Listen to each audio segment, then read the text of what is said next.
Hello students. तो आप सभी का स्वागत है आपके यूट्यूब चैनल सिग्मा 57 पर। तो आज हमारी क्लास का टॉपिक है वैद्युत क्षेत्र। आज की हमारी क्लास का टॉपिक क्या है? वैद्युत क्षेत्र। तो हम लोग जानेंगे वैद्युत क्षेत्र है क्या। तो देखिए क्या है वैद्युत क्षेत्र। जैसे हमारा ये आवेश है, ये हमारा क्या है? आवेश है। तो आवेश के चारों ओर का वह क्षेत्र, आवेश के चारों ओर का वह क्षेत्र जिसमें किसी कण को लाने पर इस पर एक प्रकार का बलयुग्म कार्य करे। आवेश या आवेश समुदाय के चारों ओर का वह क्षेत्र जिसमें किसी कण को लाने पर इस पर क्या हो, एक प्रकार का बल लगने लगे, तो हम क्या कहेंगे कि वहां पर वैद्युत क्षेत्र है। क्या कहेंगे? वहां पर वैद्युत क्षेत्र है। तो क्या है वैद्युत क्षेत्र? लिख लेंगे। किसी आवेश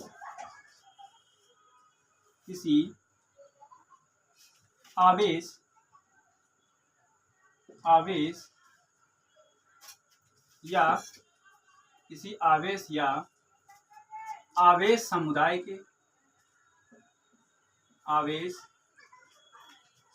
के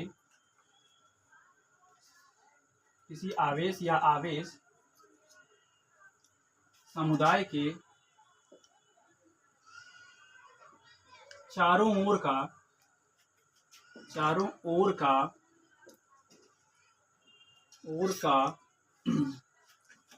वह क्षेत्र, किसी आवेश या आवेश समुदाय के चारों ओर का वह क्षेत्र जिसमें किसी कण को लाने पर, जिसमें किसी आवेशित कण को लाने पर या किसी कण को लाने पर, जिसमें किसी आवेशित कण को लाने पर, जिसमें किसी आवेशित कण को लाने पर, आवेशित कण को लाने पर उस पर एक प्रकार का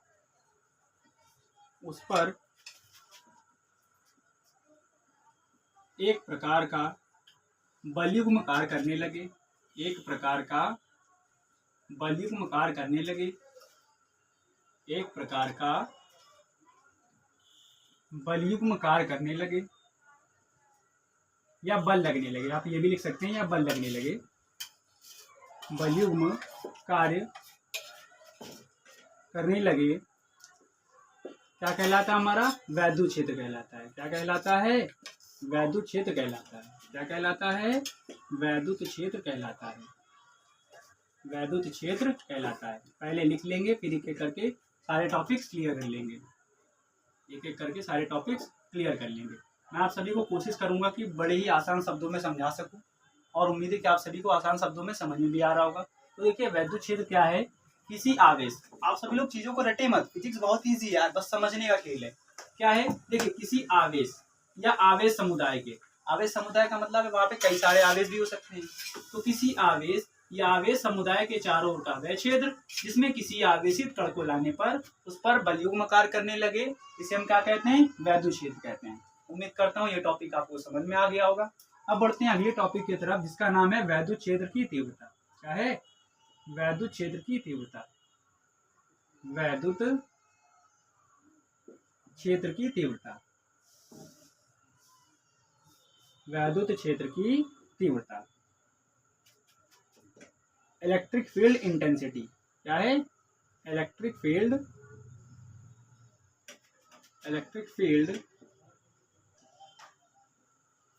इंटेंसिटी। इलेक्ट्रिक फील्ड इंटेंसिटी क्या है? वैद्युत क्षेत्र की तीव्रता। इलेक्ट्रिक फील्ड इंटेंसिटी क्या है? वैद्युत क्षेत्र की तीव्रता, इलेक्ट्रिक फील्ड इंटेंसिटी। तो हम इसको एक फॉर्मूले के माध्यम से समझेंगे। इलेक्ट्रिक फील्ड इंटेंसिटी, देखिए फॉर्मूला एक इसका होता है, मान लीजिए फॉर्मूला इसका होता है E=F/Q0। फॉर्मूला क्या होता है? E=F/Q0। तो देखिए परिभाषा याद रखने के लिए आपको जरूरी है उसका फॉर्मूला याद रखना। अगर आपको उसका फॉर्मूला याद है ना, आप परिभाषा चुटकियों में बना सकते हैं। देखिए किसी एकांक आवेश पर, ये परीक्षण आवेश है हमारा, परीक्षण आवेश है और वो धन है, पॉजिटिव है। तो किसी एकांक धन परीक्षण आवेश पर लगने वाले बल और आवेश के अनुपात को, इस बटे के सिंबल को हम क्या बोलते हैं? अनुपात बोलते हैं। तो किसी एकांक परीक्षण आवेश पर लगने वाले बल और आवेश के अनुपात को उस स्थान पर वैद्युत क्षेत्र की तीव्रता कहते हैं। है ना इजी? किसी एकांक परीक्षण आवेश पर लगने वाले बल और आवेश के अनुपात को उस स्थान पर वैद्युत क्षेत्र की तीव्रता कहते हैं। तो हम लोग ये लिखेंगे, क्या लिखेंगे, किसी एकांक, क्या है, किसी एकांक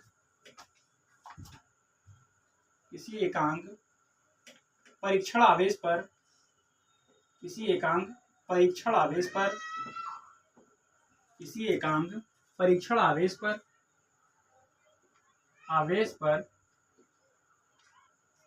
आवेश पर लगने वाले बल, किसी एकांक परीक्षण आवेश पर लगने वाले बल तथा परीक्षण आवेश के अनुपात को, तथा परीक्षण आवेश के अनुपात को, परीक्षण आवेश के अनुपात को उस स्थान पर वैद्युत क्षेत्र की तीव्रता कहते हैं। उस स्थान पर वैद्युत क्षेत्र की तीव्रता कहते हैं, वैद्युत क्षेत्र की तीव्रता कहते हैं, वैद्युत क्षेत्र की तीव्रता कहते हैं।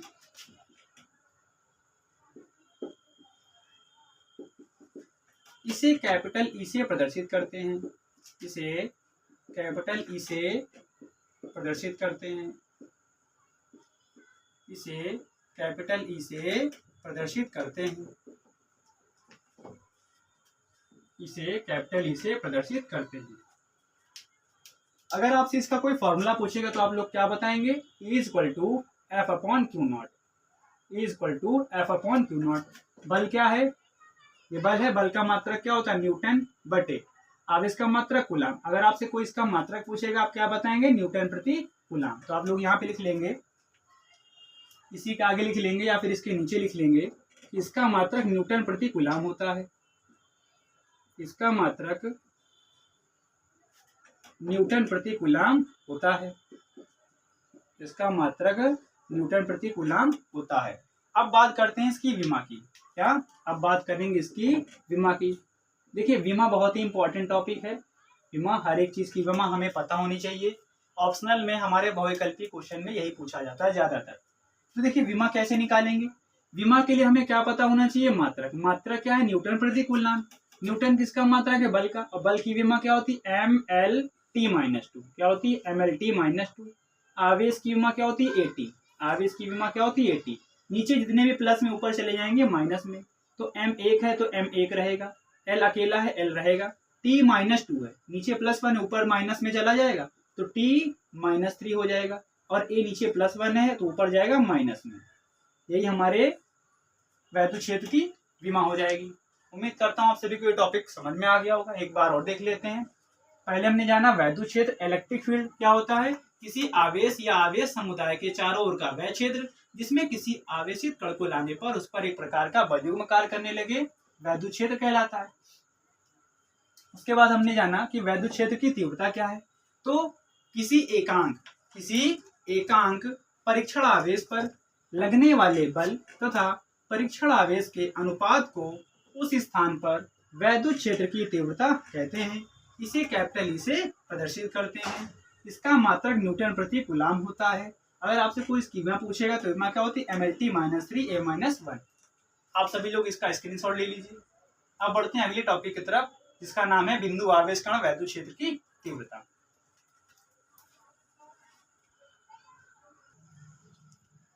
तो हमारा अगला टॉपिक क्या है, बिंदु आवेश कण वैद्युत क्षेत्र की तीव्रता। तो हेडिंग लगा लेंगे हम लोग, बिंदु आवेश के कारण वैद्युत क्षेत्र की तीव्रता।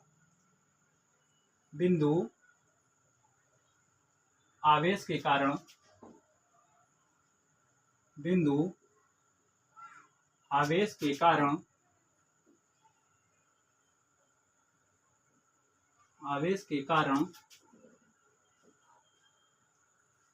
वैद्युत क्षेत्र की तीव्रता, बिंदु आवेश के कारण वैद्युत क्षेत्र की तीव्रता।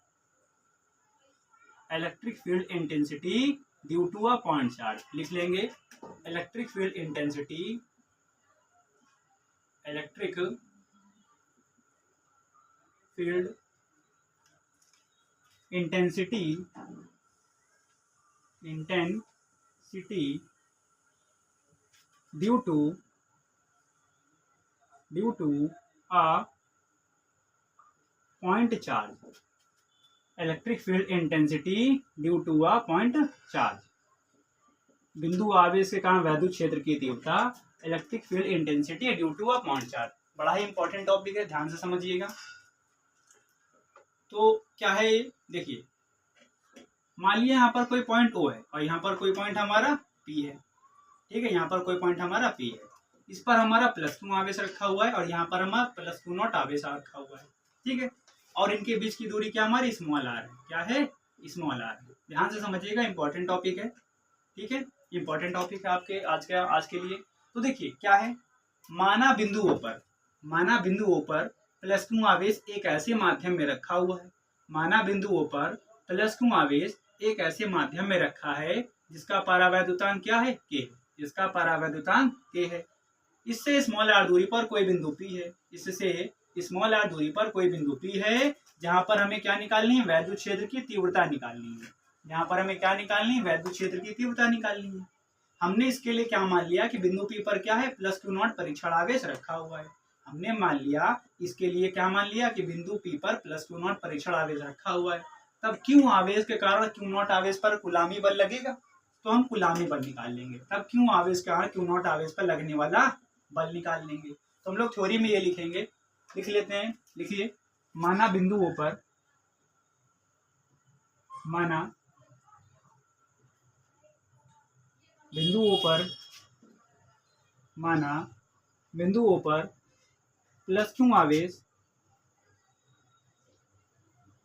+Q आवेश एक ऐसे माध्यम में स्थित है,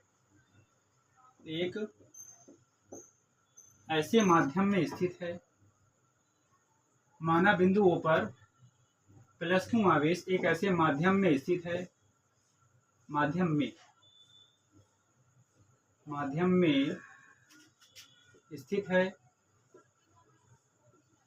स्थित है जिसका परावैद्युतांक K है,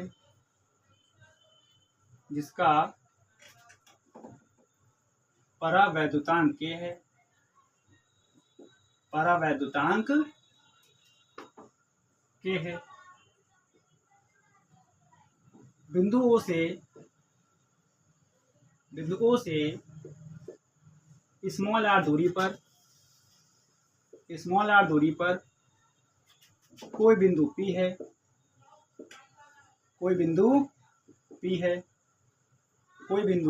P है, जहां पर वैद्युत क्षेत्र की तीव्रता ज्ञात करनी है, जहां पर वैद्युत क्षेत्र की तीव्रता ज्ञात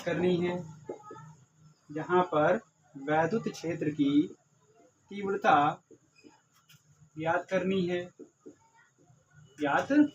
है,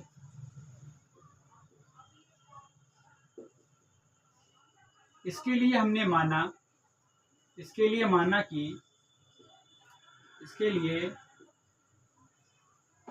कि बिंदु P पर +Q0 परीक्षण आवेश रखा है,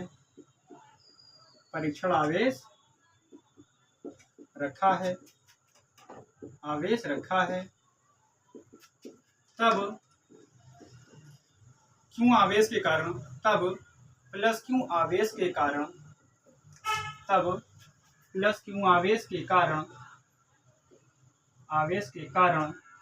+Q आवेश पर लगने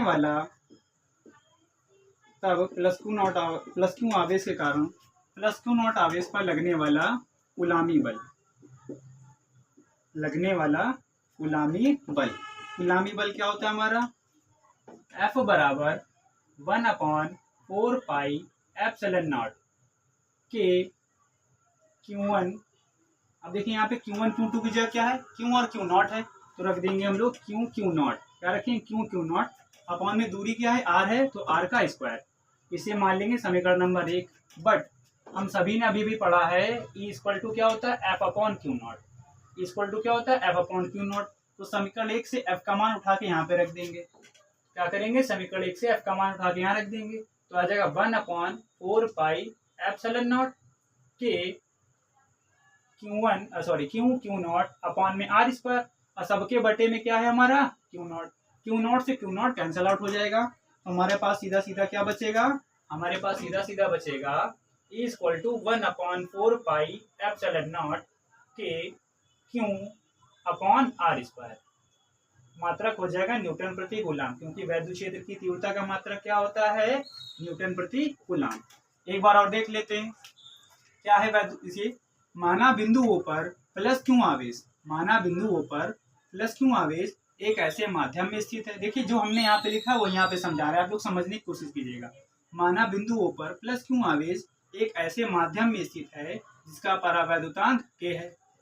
बिंदुओं से r दूरी पर कोई बिंदु P है जहाँ पर हमें वैद्युत क्षेत्र की तीव्रता ज्ञात करनी है। इसके लिए हमने ये मान लिया कि बिंदु P पर प्लस क्यू नॉट परीक्षण आवेश रखा हुआ है, तब क्यू आवेश के कारण क्यू नॉट आवेश पर लगने वाला कूलामी बल, तो कूलाम के नियम में हम सभी ने पढ़ा था क्या होता है, F = 1/4 पाई एप्सिलॉन नॉट। अब यहाँ पे k क्यों लगा, क्योंकि ये परावैद्युत माध्यम में रखा हुआ है। कहाँ रखा है, परावैद्युत माध्यम में, इसलिए यहाँ पर क्या लग जाएगा, ये k लग जाएगा, ठीक है।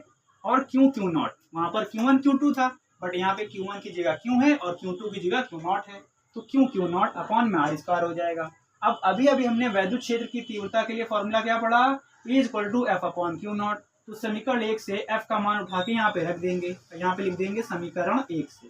कहाँ से आया ये है, समीकरण 1 से आया है। समीकरण 1 से F का मान उठा के यहाँ पे रखें तो क्या बनेगा, 1/4 पाई एप्सिलॉन नॉट के Q naught upon R square, और सबके बटे में क्या है क्यू नॉट से क्यू नॉट कैंसिल आउट हो जाएगा, तो हमारा फॉर्मूला क्या बन जाएगा, E = 1/4 पाई एप्सिलॉन नॉट के क्यू अपॉन आर स्क्वायर। तो आज की वीडियो में बस इतना ही। आशा करता हूँ सभी को ये वीडियो पसंद आया होगा। अगर आप सभी को वीडियो पसंद आया हो तो वीडियो को लाइक कीजिए, चैनल को सब्सक्राइब कर लीजिए, और हाँ, बेल आइकन को प्रेस करना बिल्कुल मत भूलिए, जिससे आने वाली कोई भी वीडियो आपसे मिस ना हो। धन्यवाद।